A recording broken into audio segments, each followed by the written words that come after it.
আমাৰ মাজুলীৰ অন্যতম সপোন যোৰহাট মাজুলী সংযোগী যিখন দলং সেইখন দলং বিভিন্ন কাৰণত ব্যাহত হৈ আছিলে নিৰ্মাণ কাৰ্য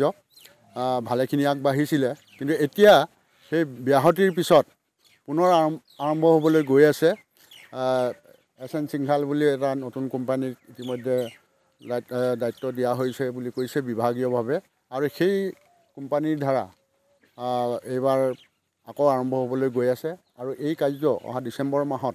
এটা নিৰ্দিষ্ট দিনত আহিব মাননীয় মুখ্যমন্ত্ৰী হিমন্ত বিশ্ব শৰ্মাদেউ আৰু তেওঁৰে আনুষ্ঠানিকতাত নিৰ্মাণ কাৰ্য পুনৰ আৰম্ভ হ'বগৈ। এইটো আমাৰ মাজুলীৰ কাৰণে সঁচাকৈ এটা আপুৰুগীয়া খবৰ আৰু এই খবৰৰ পৰাই আমি যথেষ্ট আনন্দিত আৰু এইবাৰ আমি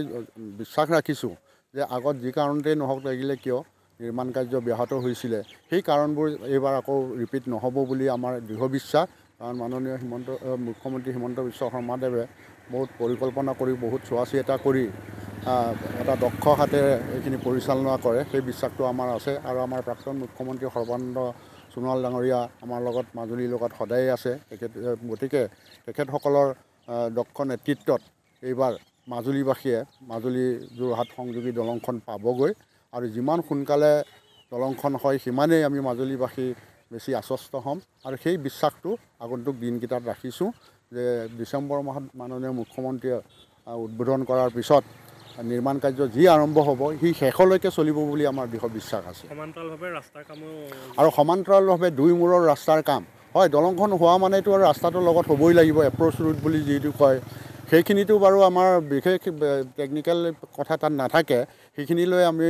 ইমান চিন্তিত নহয় কাৰণ আমাৰ চিভিলিয়ান আমাৰ যিসকল ৰাস্তা ঘাট বনোৱা যিসকল মেকানিজিম আছে সেইবিলাকেই কৰিব পাৰিব কিন্তু মূল দলংখনৰ কাৰণে মূল টেকনিকেলখিনি আমাক লাগে মূল কোম্পানীটোৰ ওপৰত আমি ডিপেণ্ড কৰিব লগা হয় কিন্তু তেওঁলোকে সোনকালে কামটো সম্পূৰ্ণ কৰাৰ পৰিৱেশটো ৰচনা কৰাৰ ক্ষেত্ৰত মাননীয় মুখ্যমন্ত্ৰী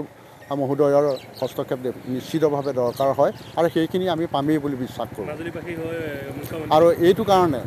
এইটো কাৰণে মাজুলীবাসী হৈ আমি বিভিন্ন কাৰণত মাননীয় মুখ্যমন্ত্ৰী হিমন্ত বিশ্ব শৰ্মাদেৱৰ ওপৰত আমি কৃতজ্ঞ আৰু এইটো কামৰ ওপৰত দলঙৰ কামটো সম্পূৰ্ণ হোৱালৈকে তেখেতে যিটো হাত ধৰিব তাৰ কাৰণে আমি সঁচাকৈয়ে মানে কৃতজ্ঞ থাকিম আৰু সেই কৃতজ্ঞতাটো আমি আগতীয়াকৈ প্ৰকাশ কৰিলোঁ।